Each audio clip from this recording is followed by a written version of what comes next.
The scribes of eternity would later mark this moment as the day a dead master feasted on the lifeblood of the living. In recap, Tales of Herding Gods, Chapter 937, Chapter 938. The sacrificial altar quivers under the weight of Shu Jun's restored flesh, each eyeball blinking with a hunger that is both ancient and cunning. Qin Mu's chi and blood, drawn to the brink, flow into the skeletal visage that hungers for completion.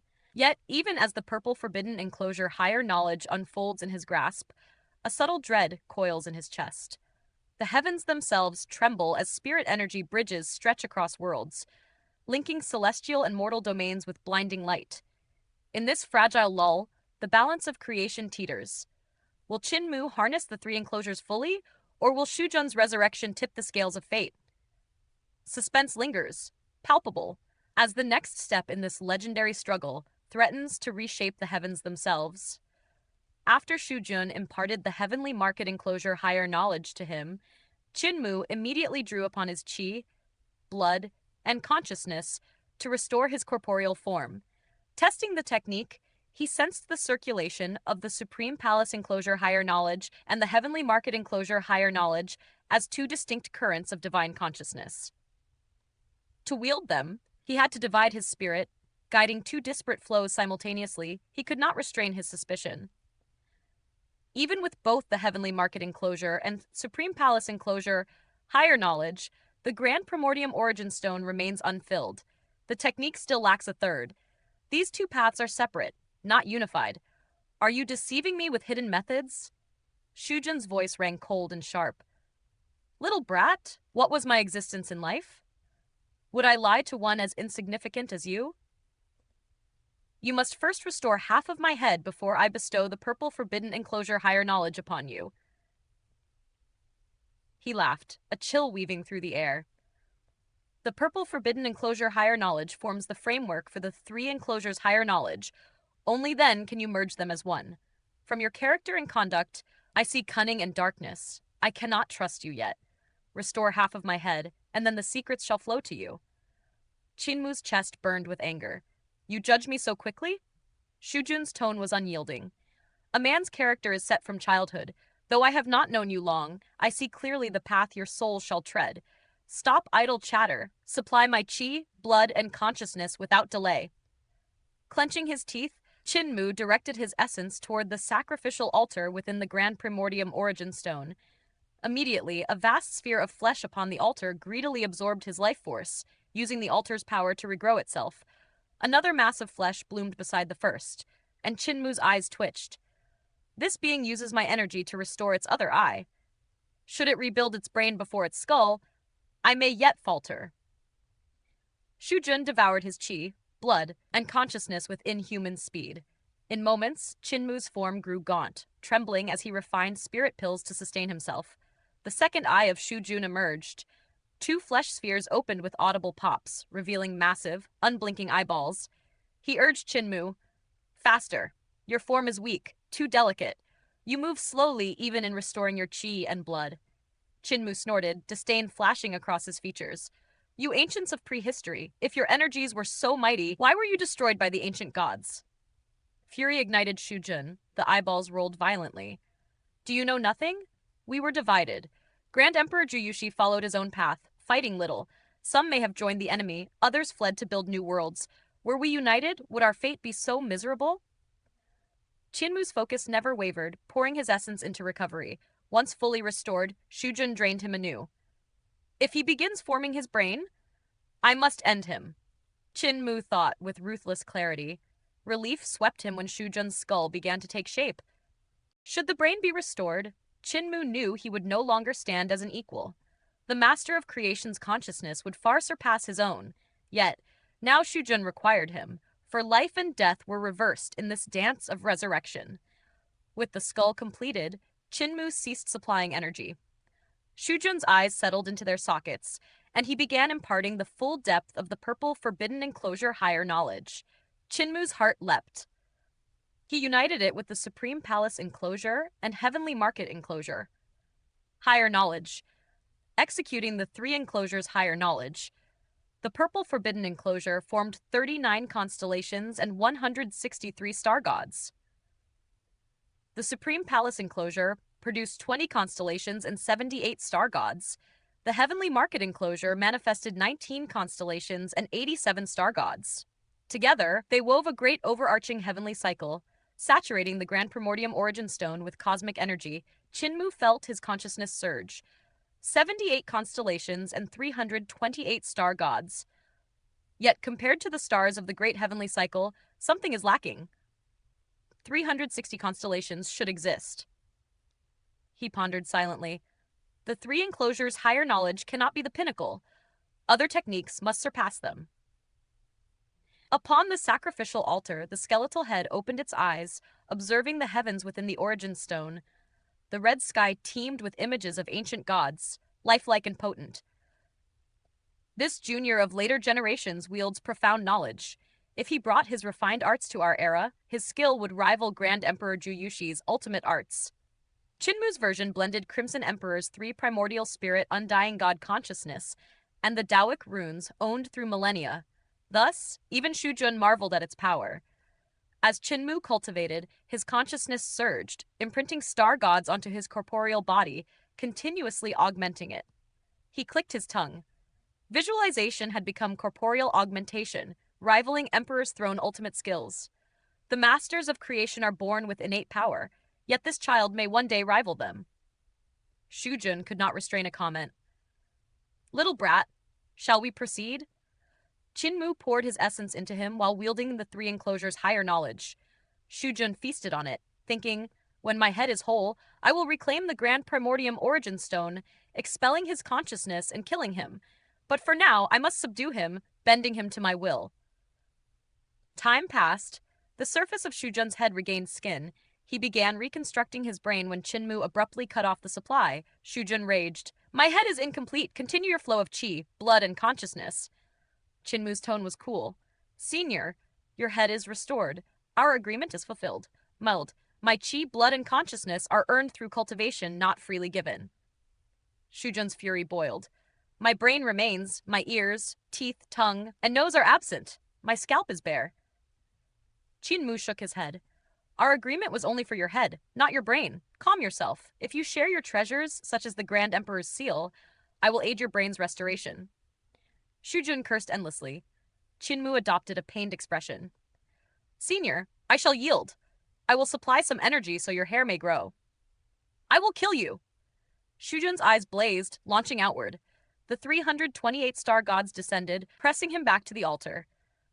You scoundrel! He roared, his consciousness manifesting weapons, beasts, divine formations to repel Qin Mu's attacks. Yet lacking a brain, his strength waned.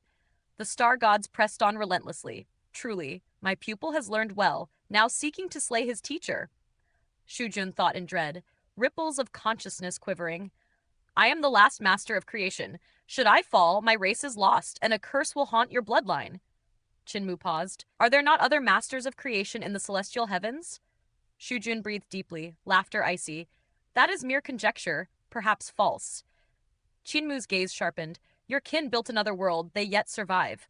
Shu Jun's stare withdrew, cold. Not in this world, I alone remain. Should I perish, billions of my ancestors' spirits will curse you. Qin Mu's mind flickered with doubt. Could the prehistorical masters of creation retain their consciousness, cursing their slayers? Crimson Emperor's fate suggested it plausible. He had survived death in an incomplete universe, his consciousness enduring until awakened by the Light Emperor's offering, guiding his people onward. Shu Jun is the last master. Few can touch him. Like a spiked porcupine, he pricks all who dare. Withdrawing the star god images, Shu Jun exhaled, laughter cold. Do you grasp the stakes? Should you slay me, not only will your lineage be cursed, but the Grand Emperor's seal will remain forever beyond your reach. Qin Mu's lips curved. I shall soon master the seal, senior. Do not worry. Shu Jun's eyeballs leapt, nostrils flaring. Qin Mu observed, relief warming his heart. The Grand Emperor's seal is linked to the sacrificial altar within the case. At that moment, the celestial heavens trembled. Qin Mu strode from the slow-winding pavilion, lifting his gaze to see a colossal ray of light piercing the void, a spirit energy mutual shift bridge, vast beyond imagination. The Celestial Empress is showing off, constructing a bridge grand enough for an entire fleet. Simultaneously, the enormous sacrificial altar outside the primordial realm's eternal peace capital radiated, joining its light with the celestial beam, connecting the two realms. Within the city, a monk and Taoist soared beside the altar, heads raised to behold the spectacle. The Taoist chuckled. Grand High Emperor, the celestial heavens now connect to the mortal bound. Perhaps we should journey there. The monk laughed, bald head gleaming. Let us await arrival from the celestial heavens first. From the brilliance atop the sacrificial altar, a young woman's visage appeared, eyes bright with curiosity.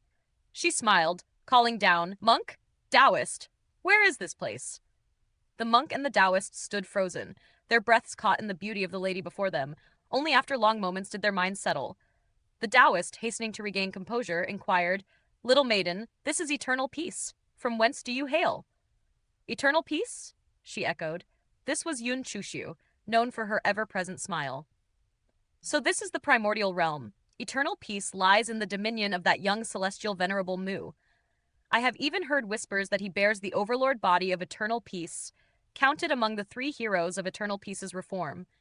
This spirit energy mutual shift bridge unites two sacrificial altars.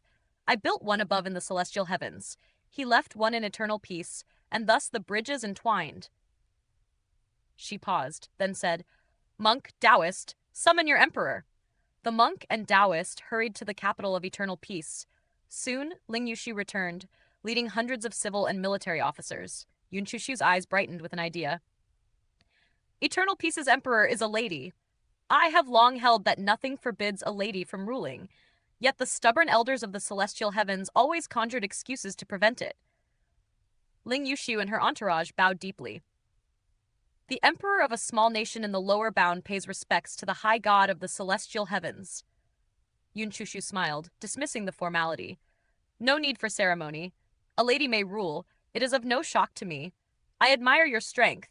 Since the celestial heavens now connect with the primordial realm, visit often to ease my boredom.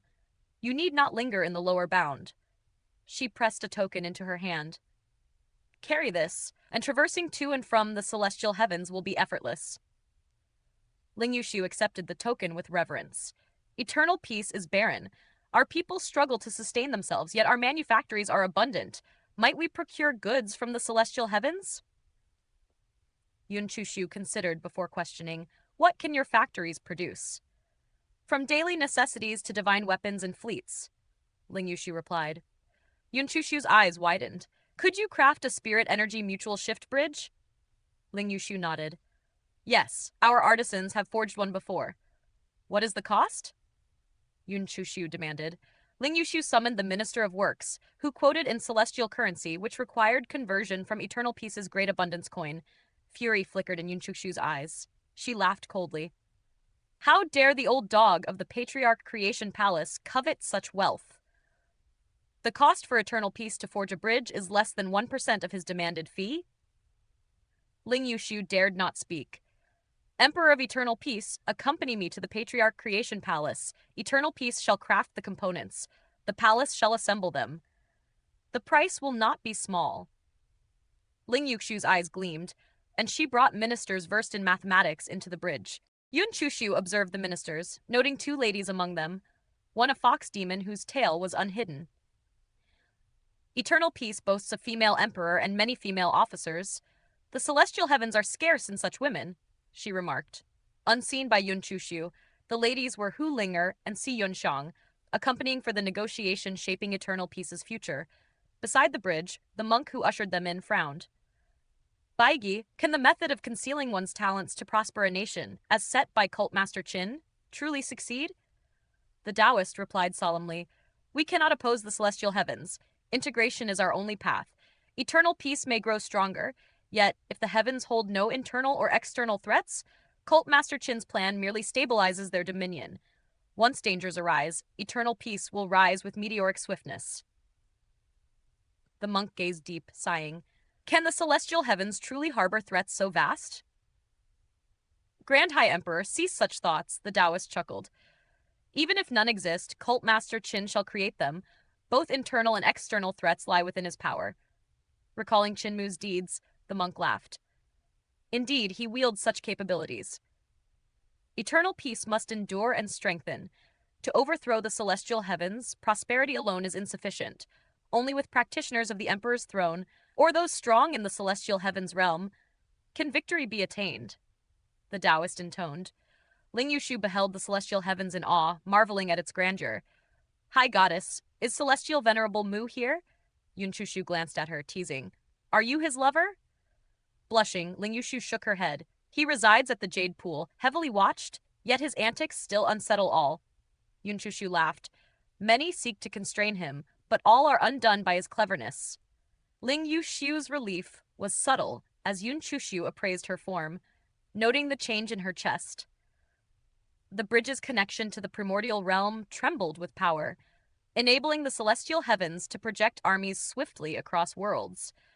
Those who perceived its function knew of its immense strategic value, allowing the celestial heavens to command without vast garrisons, sending forces instantaneously to quell uprisings and conserving resources.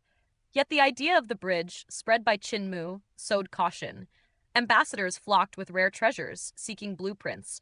The Dragon Qilin received their gifts and instructed, Cult Master has dispatched the plans to the Celestial Heavens Tao sect. Seek them there. Some tried reclaiming gifts but were expelled by Yaner. In the following days, Yaner, Qi Jui, Yun Jianli, and others returned to the slow-winding pavilion to assist Qin Mu.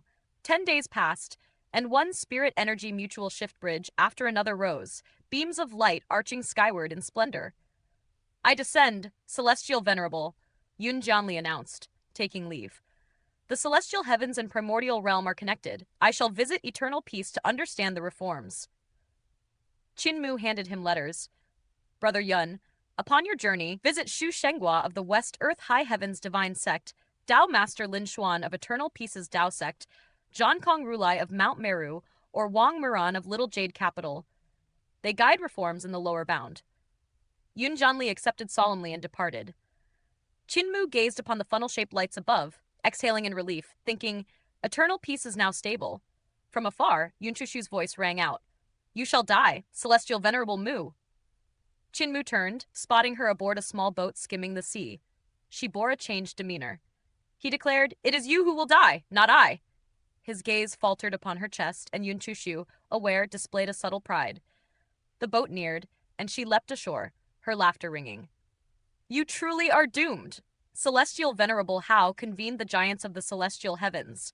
Reports from Celestial Venerables Huo and Shu spoke of anomalies in the Great Void. A Celestial Venerable must be sent as the vanguard. Guess who? Qin Mu grunted. It cannot be me? Yun Chushu gleefully trapped his arm between her breasts. The famed Celestial Venerable Mu. Though some ancient gods protested, the Celestial Emperor deemed it necessary. Qin Mu struggled, but her hold was unyielding. The Dragon Qilin's heart raced. Cult Master's fatal weakness has been seized. Qin Mu's eyes darted. I have yet to see the Celestial Emperor. Is she crafted from divine weapons of creation? Yun Chushu smiled. Celestial Venerable Mu prioritizes others over himself. Most accompanying you to the Great Void wish you harm, including a formidable practitioner who bears ill will toward you. Guess who? With his arm ensnared, Qin Mu followed her to the slow-winding pavilion, feeling only warmth and softness. The Dragon Qilin, dismayed, realized fully, that is the wife of the Celestial Emperor. Yun Chushu laughed.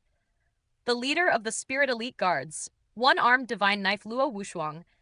At the news he too goes to the Great Void, twin knife lights flashed from his eyes, and he was elated beyond measure.